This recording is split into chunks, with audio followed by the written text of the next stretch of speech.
position. Rise up, make that decision. God will provide all your needs.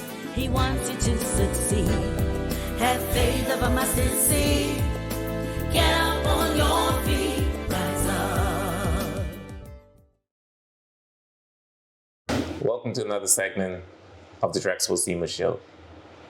Today I'm interviewing someone I believe has made a significant contribution to the Turks and Caicos Islands.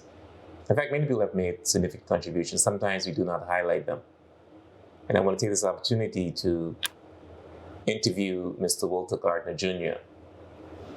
Mr. Walter Gardiner Jr., for those of you who do not know, he's responsible for the Ritz-Carlton brand being here in the Turks and Caicos Islands. Other than beaches, we don't really have any branded resorts. And despite what we might think about all this development taking place in Turks and Caicos Islands, but having a brand, in itself is significant promotion for the Turks and Caicos Islands. So we want to have a discussion, not talking about Ritz-Carlton, but talk about Walter. Walter's the man who, one of the leading real estate agents in the Turks and Caicos Islands as well. And so I want the audience to get to know Walter. Walter has many, many stories, from where he came to where he is now. And so, Walter, I want to welcome you to the Drexel Steamer Show. Thank you, Drex. It's an honor and a privilege to be here. Great.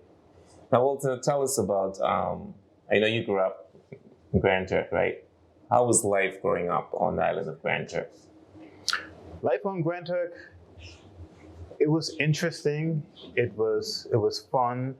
I still remember a lot of things that I did that kept me quite grounded. Obviously, I was encouraged to go to church, to fear God. That was something that was pretty much mandated by my mom. I remember growing up in attending at that time, the North Primary School, mm-hmm.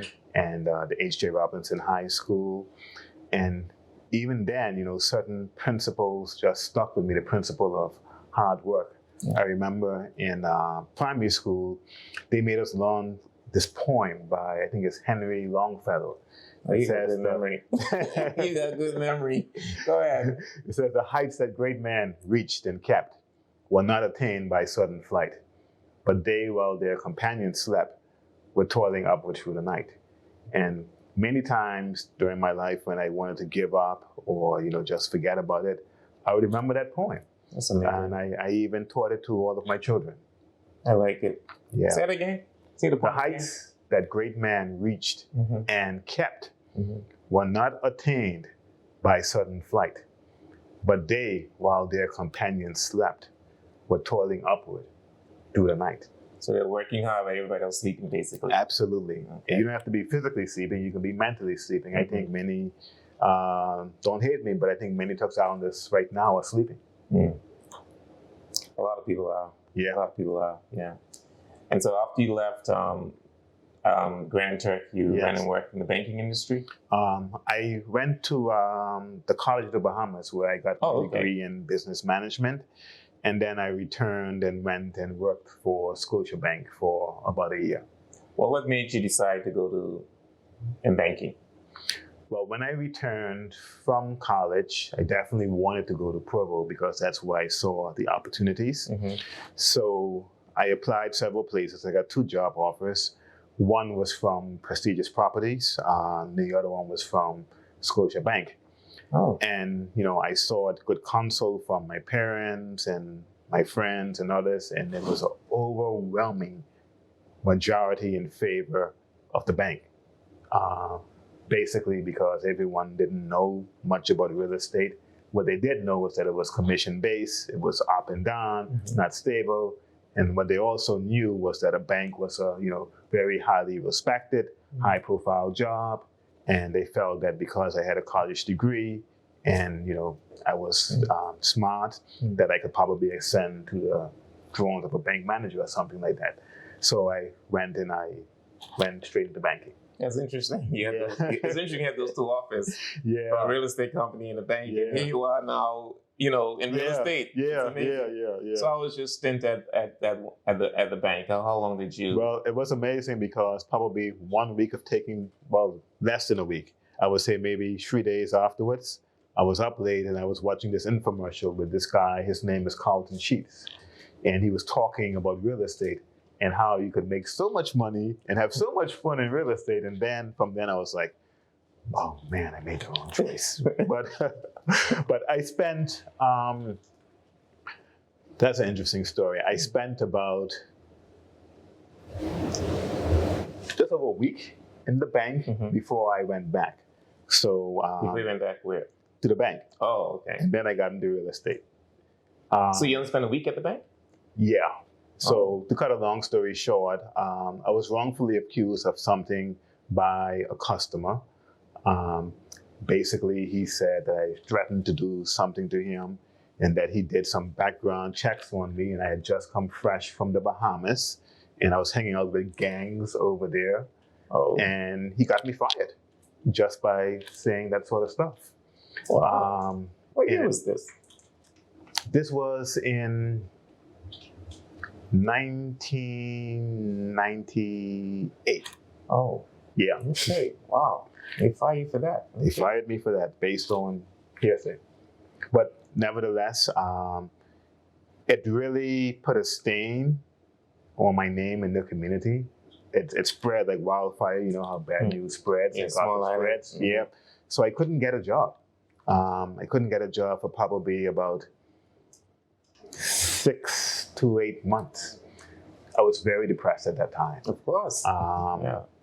But in retrospect, it was good for me. Yeah. The firing. I realized that I was quite arrogant at that stage. Just graduating and having done very well in college, and then coming back and getting high-profile job.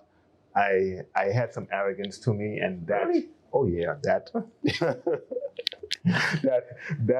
that really it grounded me. Okay. It grounded me. I got back into that time at home. I did a lot of thinking. I started writing. I started reading the Bible more, and it put me in a correct position. Okay. And I must mention my aunt, who you may know, Jean Gardiner Taylor, the artist. That's your aunt? Yes, she's my aunt. Oh, yes. She's my aunt. Yes. So of course I know. Mr. Walter's sister. She always kept on saying it wasn't right. They shouldn't have done that. So she did. I didn't even know, but she pleaded for me, and she got me my job back. And I had mixed feelings about going back, but I felt that I had to clear my name. So I went and I took the job as a loans officer, and I worked there for about a year. Okay. Yeah. Okay. So why you only stayed for a year? You realized that? I stayed for a year because I realized that it wasn't my calling. I didn't really like it. It was kind of frustrating in the fact too that I was working in the bank. You're dressing up. I was a college graduate. I did well, but about 95% of the people who came in that bank was making more money than me. The customers? Yep, the customers, no matter what they did, they were making more money than me, and I was living, paycheck after paycheck. So it didn't make sense to me. So I always wanted a way out of that situation. So I realized that my move back to Scotiabank was for basically two things. Number one, to clear my name and get my reputation back. And it was also at that stage where I met my wife. And I always tell her it's a good thing that she met me while I was humbled by that previous situation, because I was a much different person after that had happened to me. So she used to work at the bank, your wife? Yes. So we, when I came back to the bank, she started working there a few months afterwards. Okay. Yes. I met my wife on the job as well. Yeah, so hey. And now you went, so after that year at Scotia, you went into real estate. Yeah, I always had something tugging at me, to get into real estate. So what I did, I realized that, hey, I did have to support myself, because it really takes at least 6 months to a year to get yourself established in real estate because it's all commission. So I went and Honorable Missick, remembered me. He gave me a chance again. Same offer you had? Yes, the same offer I had previously. So he didn't hold it against me. So he took me on, and I started working in the night. I was a waiter at beaches for almost 2 years while I did real estate in the day. So I did real estate full time from 9 to 5, and then at 6 o'clock to 11 o'clock, I worked as a waiter. Because you needed that. Yes, you need that income. Yes, because the real estate was commission based. Absolutely. Okay. Absolutely. Okay. Yeah. And during that, so how long did it take you to develop yourself as a serious real estate agent? Well, no one took me seriously, to be honest. Oh. I had a few things against me. I had 3 things against me, which, I knew from the beginning. Number 1, I was young. Number 2, I was a local. Yeah. And number 3, I was the color that I was. Yeah. Yeah. We still face those issues. Yeah. You're absolutely right. The color, young and being a local. Yeah. In your own country. Yeah. Yeah. So the being young, I grew a bit, which, that's the only one I could really deal with. Yeah. The others, I said, you know what I'm going to do? Because there were many expat agents, and they were either retired and still coming here and making money, or they were seasoned in the real estate business. Yeah. So I said, I have to combat that by being extremely good.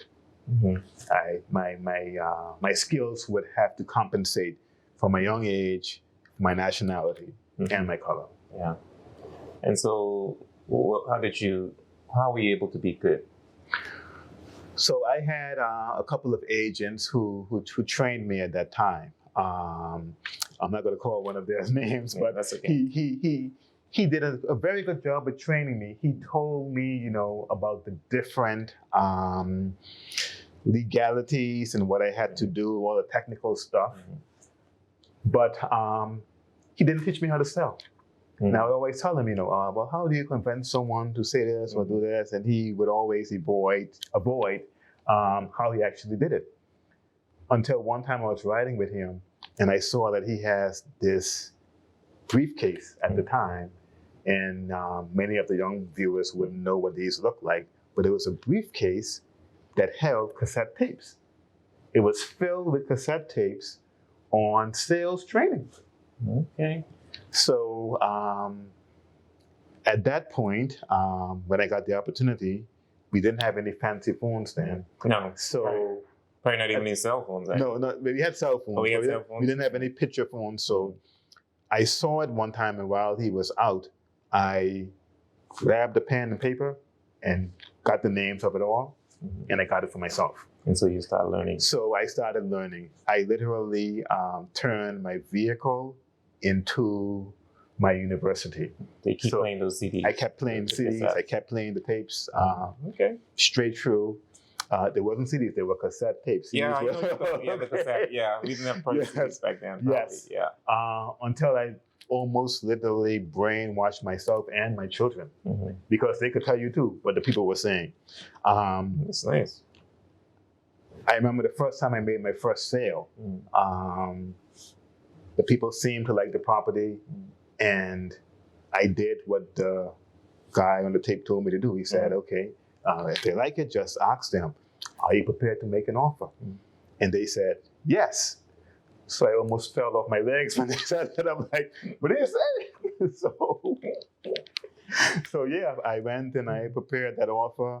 And I would say probably within 18 months after that first sale, I was the top producing agent in that office. Right. So you end up becoming confident. Oh yes, I ended up becoming confident, and I had the tools that I needed. Yes. Now, during your early stage, did you experience any downfalls? Because I remember going to a conference that was in Turks and Caicos, I think 2019. Yes. And you were one of the speakers before you came on, and someone was mentioning your downfall. I say, well, and tell us about that. Well, I wouldn't call it my downfall. I would call it a challenge. A challenge. Okay. And, I always tell people they should not be afraid of challenges. Or failures. Yeah. Yep, or failures, because they're just stepping stones. Challenges or failures in success is like trials in a Christian's life. If you don't face trials, you're not going to grow in your walk with God. You're not going to grow in your character. You're not going to grow in the disciplines that you need to grow in. And it's the same thing with challenges when you're in business. Yeah. So I've had many, many challenges. One of my first was after Prestigious, I went off and started my own company with a couple of partners. And about 2 months after I did that, that was in 2000, that was when, was it 2000? No, it was in 2001. Okay. That was when they had 9/11. Yes. Yes. So it was a huge, huge downturn in the economy, and I almost lost everything at that stage. Yeah, because no one was traveling, no one was buying real estate. It was just a very challenging time. Yeah. Got over that.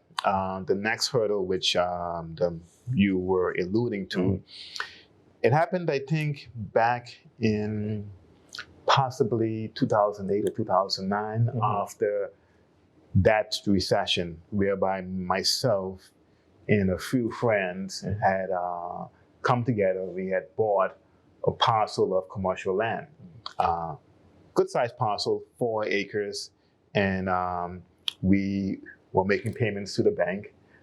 Unfortunately, again, because of the downturn, most of us were entrepreneurs, so we didn't have a stable job. Right. So that loan basically got in default, and the bank was threatening to liquidate it and repossess it. So what I did, I approached the bank manager and said, hey, this is the situation. What I'm willing to do, I sell real estate. I can help you sell your real estate. Just take some of the payments, my commission payments, and apply it to the loan. And then whatever other payments I can get from my partners, we will deal with it like that until, we're up to date. Yeah. And he was like, sure, okay, no problem. So we did that for a few months, and then guess what? They still took the property. Wow. Yeah, so Wow. so after, making the payments, they still took the property. And I remember the gentleman, he said to me, Walter, this could be a blessing. Meaning taking the property? Yes. He said, I saw how hard you work. I saw how hard you struggle. You can always buy more property. You can always bounce back. But that hole had to stop. I didn't believe him. I was still angry, but nevertheless. You took it personal. Yes, I took it personal. But I continued on, and I continued to work for him. But the amazing thing, Drax, was that before that, I was after this bank to give me an opportunity to sell their properties for them, and they always refused me. But afterwards, and he told me, he saw how honorable I was, willing to do the right thing, that gave him trust in me. So he gave me so much more business. Whatever I lost in terms of funds going into that loan, I gained back many fold. Oh, that's amazing. And up until this day, that bank is still one of my biggest clients. Wow, that's amazing. And I like your point you mentioned, you saw your character. Yes. And so character integrity plays a very important role. Yes, People are watching you. Absolutely. People are watching you. And I always tell people as well, God has a destiny for all of us, but he's not going to take us to it the way that we perceive. Yeah. If he says, we are to get from Provo Airport to the dock in Leawood, he's going to take us to West Caicos, probably to South Caicos, around in Grand Turk, and then maybe take us to Blue Hills. Before you end up to your destination. Before we end up to the destination. But the the journey is more important than the destination because it's in the journey that you develop character, that you learn so much. Yeah. And no one likes to go through those difficult times, but they build character in you, and they also tell you who your friends are. That's true. Yeah, because when things are good, you have a lot of friends. But Yeah. when your back is against the wall, and when things are horrible, You got that right. you don't have them. You got that right. You don't have them at all. Yeah. During that same period, I went from having a company that had 2 offices in the region village, Mm-hmm. along with 20 employees, Oh, wow. to 1 employee. Oh, you went from 20 to 1. Yep, 20 to 1. Oh, wow. Everyone left. They're like, you know what? This is bad. Mm-hmm. They're getting out of the business or they're going to other companies. Only 1 person stayed with me Amazing. through that whole time. Wow. Yeah. So tell us about Ritz-Carlton. I wrote an article about that after I went to the breaking ceremony. When Yes. broke ground, and I know it was a long process. Yes. How were you able to get the developers of Ritz-Carlton to come to Turks and Caicos and get the Ritz-Carlton brand here? Yeah, so that was a marathon. To be honest, I started working on getting a Ritz-Carlton here initially in 2001. 2000. Oh, okay. Yep, so it took over 20 years. Wow. Is that the one that was supposed to be in Paris? Yes. No. So what happened was that initially that was supposed to be the development in West Caicos. West Caicos. Yes. West Caicos. That's what I meant. West Caicos. So I was working on that development, and then we went and we approached the Ritz-Carlton, and they agreed to come. And unfortunately, the crash with Lehman Brothers Yeah. in 2007 made that. Mm-hmm. It pretty much caused that whole development to crash. Yeah. I met the developers probably in 2009. I got a call from a colleague of mine saying that there's this consultant who is looking for Crown land to do a resort one. Now back then, real estate was still down. Nothing was happening. So I'm like, okay, well, I'll help them find some Crown land. I'll deal with the government, and I may or may not get paid, but I have nothing bad to do. Yeah. So they started looking at Crown land, but nothing was available that they liked. And then he told me who the people were who were looking. They were some investors who were just completing a Ritz-Carlton in Aruba. So then I told them about this piece of land that was next to 7 Stars. They made a few offers on that. Didn't work out. They felt that Turks and Caicos was, a bit too expensive. They took it off their mind. They looked at other places in the Caribbean. They came back, and I convinced them, okay, well, let's maybe try and make the offer higher. And after a lot of back and forth with the owner of the land as well, we conceded, and it was a deal. They agreed to purchase the property. Okay. And honestly as well, that came at an amazing time in my life because things were really, really bad. Wow. And things were bad for everyone. Yeah. It was a time. Recession time. There was recession. There was the Commission of Inquiry. There was no one wanted to touch Turks and Caicos with a 10-foot pole. True. Time. But they did it. Yeah. They did it, and I must commend them. It was a long and difficult process, from dealing with the landowner to negotiating with the government. And then the courts. Yes. Well, we just talking about getting to step 1. Step 1 we thought was difficult. After that, we had to deal with the various courts because there was some developers who not necessarily didn't want that project, but didn't want other projects to have that same height as well. Which is 12 stories. Yeah, so we got caught up in that mix. And again, kudos to them because many other developers would have said, you know what? They walked away. They would have walked away. They would have said, forget it. Yeah. But they did it. They stuck with it, and honestly, I have to give the full credit to God, because it didn't make sense that they stayed around and did that. They could have sold the land, made a lot of money, and just walked away, but they stuck with it. I'm glad to give God the glory. Yep. So, do you have a family? Yes, I do. How do you balance your family life, with getting involved in real estate? Because I know that real estate could take a lot of your time. Yes. Especially since you're one of the leading real estate agents in Turks and Caicos. I mean, how are you able to balance that? Well, I try to live by these principles: God first, family second, and myself. That's including work and whatever else I want to do third. Okay. And I've also learned to live by the principle that's in Matthew 6:33, that seek ye first the kingdom of God and his righteousness, and all things will be added unto you. So I try to prioritize in that manner, try to have time with my family. At a certain time, I say, you know what, no more real estate. I don't care who's calling. I don't care what they want to buy. Really? It has to wait. Really? Okay. Yeah. Because if you don't do that, you do two things. You burn yourself out. Yeah. You alienate your family. And I've seen it happen many times. Basically, when you give yourself to your job, what do you have left? Yeah.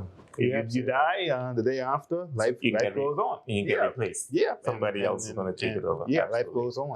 Absolutely. And what's the point of amassing riches and success when you have alienated your family, which is the most important thing, or you've alienated God?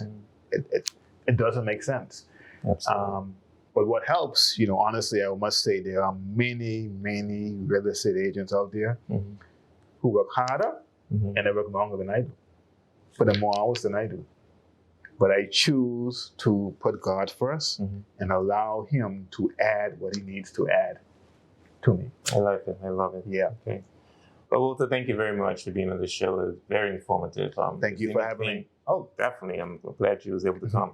Is there anything you think that we didn't cover that you'd like to say before we conclude the show? No, but what I would like to say to a lot of Turks Islanders out there, I know many of them are frustrated. They feel left out. Yeah. I did feel so as well. What I must say that you need to do is, you need to be consistent in your efforts. Just do your best, no matter what you're doing. The Bible says it too. Do it unto God. So do your best wherever you are right now. Also save your money. I think we spend too much money unnecessarily, especially when people don't have a house or land or anything like that. Invest. And you can invest in Turks and Caicos. I realize it's not cheap, but you have people out there who are making way less than the average Turks Islanders, and they're investing. They're saving. So I think that, and then we have to be patient. Yeah. We have to be patient. I didn't get where I got overnight. The Ritz took over 20 years.